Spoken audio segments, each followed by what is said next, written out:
to call up our next speaker, State Senator Sharon Mack, who is the sponsor of one of these pieces of legislation.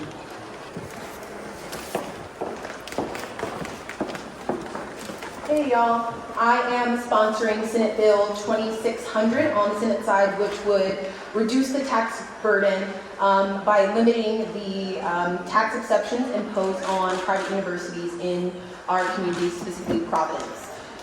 So thank you, Rep. Morales, for giving us those outstanding numbers. The burden of our tax-exempt universities is very clear when we put it in perspective that 1% to 2% of a tax on the endowment would help fund our public schools. These are not just feel-good pieces of legislation, they are common sense, data-backed pieces of legislation that will improve the aspects and lives of every single member of our community in Rhode Island. Our Rhode Island nonprofit institutions, our colleges, universities, and hospitals are cherished parts of our communities. They contribute a great deal to our communities. They are part of the fabric of Rhode Island as we know it, and these institutions draw people like myself from all over the globe, some of the brightest thinkers, some of the most creative figures who are now important leaders inside of our state. And like me and many of the folks who are drawn to our world-renowned universities, Brown University, RISD, JWU, PC, who also just made national headlines for the NCAA in the Sweet 16, I don't know basketball, but they made it somewhere. They are really important, but the obligation that these universities have to our community is great. This includes supporting the fiscal health of all of our municipalities and the vital services that they provide. Over the many decades, many of the largest nonprofit institutions in our state, especially those in higher education and healthcare, have grown beyond their original scope. The amount of property involved has expanded far past what state leaders would have envisioned at the time these exemptions were put into law. In Providence, nearly 40% of all parcels are owned by these institutions. Nearly half of our city is owned by these tax-exempt institutions. These holdings have grown over the years to include a number of for-profit operations.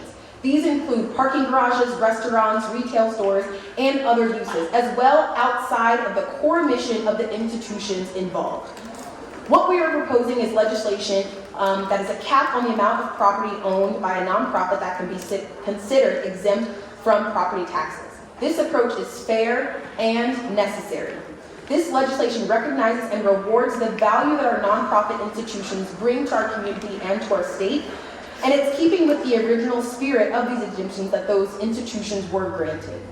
But it also relieves the burden of the unsustainable financial strain municipalities are facing by having 40% of the property in our cities untaxed by these organizations.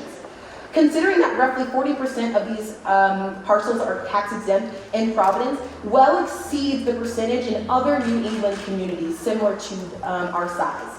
This has resulted in Providence residents being overburdened financially to support the city's operations.